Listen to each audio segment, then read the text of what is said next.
Assalamualaikum warahmatullahi wabarakatuh. Jumpa lagi dengan cerita Malam Salju Kreatif Channel. Kali ini saya akan membawakan sebuah cerita tentang kisah misteri ataupun horor. Dan saya tidak sendiri, saya ditemani oleh teman saya dan akan membawakannya. Gimana Mbak, sudah siap? Oke, siap. Langsung saja Mbak ke ceritanya, monggo. Malam sudah turun sempurna di langit kampung, menggantikan senja yang perlahan pudar di balik perbukitan. Di sebuah jalan kecil yang tak terlalu ramai, tepat di depan warung sederhana milik Pak Ahmad, dua sahabat duduk santai di atas bangku kayu reyat. Warung itu sudah tutup sejak maghrib, tapi tempat duduk di depannya selalu jadi langganan Andi dan Anto untuk menghabiskan malam. Andi dari kampung timur, Anto dari kampung selatan. Meski beda kampung, mereka seakan punya jiwa yang sama. Sama-sama suka gitaran, ngobrol ngalor ngidul tanpa arah, kadang membahas musik, kadang membahas cewek kampung. Kadang cuma diam sambil menyeruput kopi dan menikmati angin malam. Suara jangkrik dan sesekali lolongan anjing mengiringi kebersamaan mereka. Lo kalau dengar cerita bus omprengan yang suka berhenti tengah malam padahal nggak ada yang turun, percaya nggak? Tanya Andi suatu malam sambil menyulut rokok. Anto tertawa pelan. Itu mah cerita buat nakut-nakutin anak kecil. Gue kan sering naik bus itu. Biasa aja, nggak pernah kejadian aneh-aneh. Andi mengangguk setuju, tapi tak menjawab. Entah kenapa malam itu hawa terasa lebih dingin. Mereka lanjut ngobrol. Gitar dipetik perlahan dan kopi tinggal setengah. Tiba-tiba, suara rem mendecit pelan. Sebuah bus omprengan berhenti di depan mereka. Lampunya menyala terang, menyilaukan mata sejenak. Pintu terbuka, seperti biasa ketika menurunkan penumpang, tapi tak ada satu orang pun yang turun. Itu, nggak ada yang turun kan? Tanya Andi pelan. Anto mengangguk. Iya, kosong. Bus itu melaju lagi perlahan, meninggalkan aroma solar yang khas. Mereka diam sesaat, tapi lalu tertawa untuk menepis rasa aneh yang tiba-tiba muncul. Setiap kali mereka nongkrong malam-malam, selalu saja bus yang sama berhenti di tempat yang sama, seolah menurunkan penumpang yang tak ada. Lama-lama, Andi mulai gelisah, tapi Anto masih menganggapnya kebetulan. Sampai malam itu datang. Seperti biasa, mereka nongkrong, gitaran, ngopi. Tapi jam sudah menunjukkan hampir tengah malam, dan Anto memutuskan untuk pulang lebih awal. Gue naik bus aja ya, keburu capek. Yakin? Tanya Andi. Kayaknya udah malam banget. Besok lo kerja pagi, kan? Anto mengangguk. Justru itu, kalau jalan kaki, bisa setengah jam, naik bus lebih cepat, bus itu datang. Tepat waktu seperti biasa. Kali ini Andi memperhatikan dengan lebih serius. Pintu terbuka, Anto melangkah masuk dan melambai sebelum duduk di kursi paling belakang. Bus itu kosong, hanya ada seorang kernet di dekat sopir. Perlahan, bus mulai melaju. Tapi belum jauh, terdengar suara kernet dari dalam, samar-samar terdengar oleh Andi yang masih berdiri di pinggir jalan. Kiri, Pak. Bus berhenti mendadak.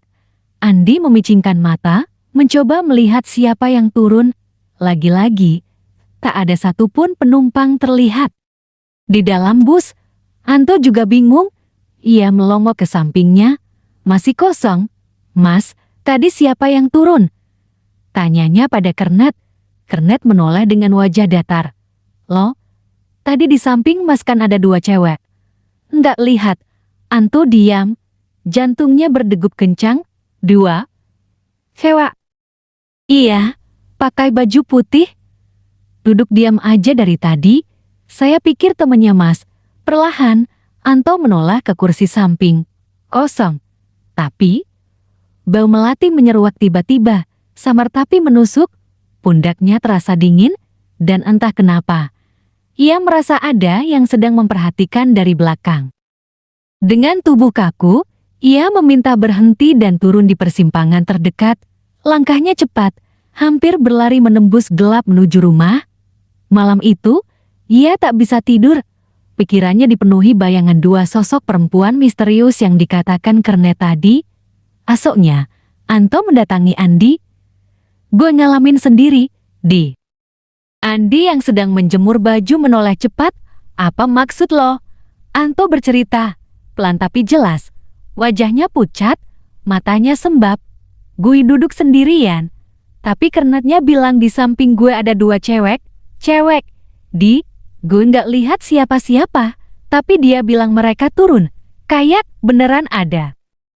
Andi ikut merinding. Malam-malam sebelumnya terasa berputar kembali di kepalanya.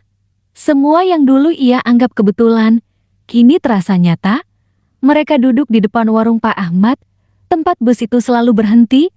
Tempat yang ternyata, kata orang-orang tua, dulunya adalah tempat kecelakaan bus puluhan tahun lalu.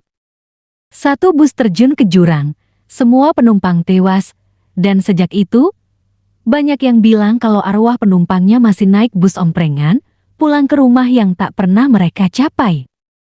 Kini, Andi dan Anto masih sahabatan, masih suka ngobrol dan gitaran, tapi mereka tak pernah lagi duduk terlalu malam di depan warung Pak Ahmad. Dan Anto, sejak malam itu, tak pernah lagi naik bus omprengan, meski kadang, saat malam sunyi dan jalan sepi, Andi masih melihat dari jauh bus itu tetap berhenti sebentar di depan warung, seolah menurunkan penumpang yang tak kasat mata. Demikian untuk cerita pendek kali ini. Terima kasih Mbak atas ceritanya. Gimana guys? Mau dilanjut ke cerita yang lainnya?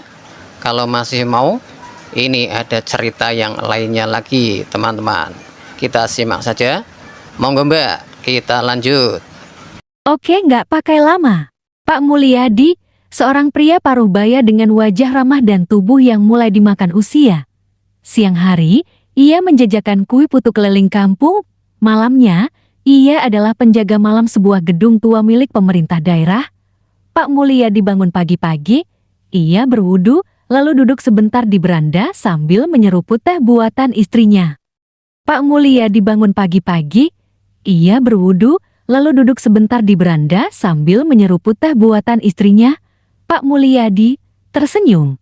Terima kasih tehnya, Bu. Saya ke pasar dulu ya. Bu Mulyadi, hati-hati, Pak. Jangan lupa beli kelapa yang parutannya halus. Suasana pasar ramai. Pak Mulyadi membeli tepung beras, gula merah, kelapa, dan daun pisang dari toko-toko langganannya. Ia berbincang ramah dengan para pedagang. Pedagang tepung, wah, seperti biasa ya Pak.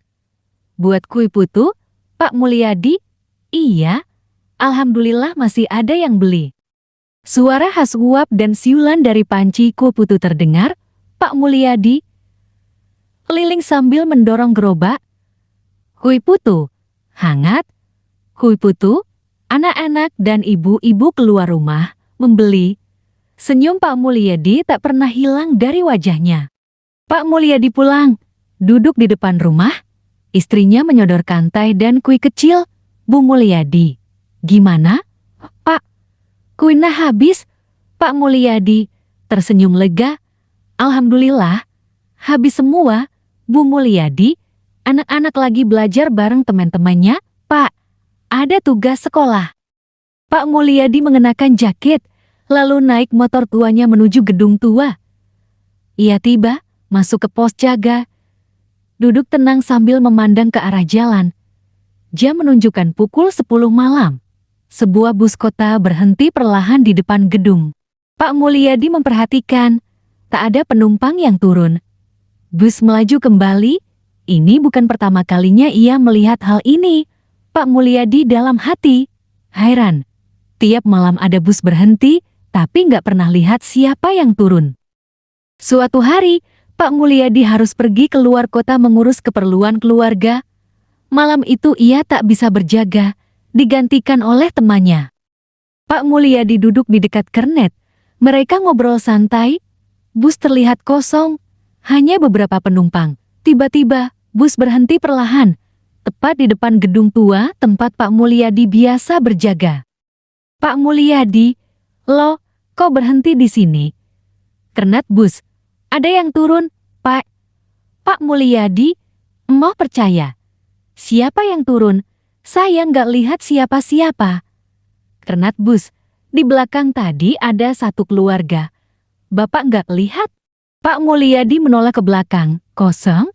Tiba-tiba, bau melati yang menyengat menguar di udara. Tubuh Pak Mulyadi langsung merinding. Pak Mulyadi dalam hati. Bau melati, tengah malam, ya Allah. Pak Mulyadi duduk lemas. Istrinya khawatir. Bu Mulyadi. Pak, kenapa pucat begitu? Pak Mulyadi, saya lihat sendiri, Bu. Penumpang yang selama ini turun di depan gedung itu. Bukan manusia? Hening, Pak Mulyadi menunduk, memegang cangkir teh yang sudah dingin. Sejak saat itu, setiap malam Pak Mulyadi tetap berjaga, tapi hatinya selalu waspada. Ia tahu, tidak semua yang dilihat mata adalah manusia. Kadang, ada yang tak kasat mata, ikut menumpang di malam hari. Demikian untuk cerita kali ini. Oke teman-teman, demikian untuk cerita kali ini. Semoga bermanfaat. Untuk teman-teman yang suka dengan video ini, silahkan subscribe, like-nya, dan komennya juga saya tunggu. Dan sampai jumpa di video-video berikutnya. Assalamualaikum warahmatullahi wabarakatuh. Bye.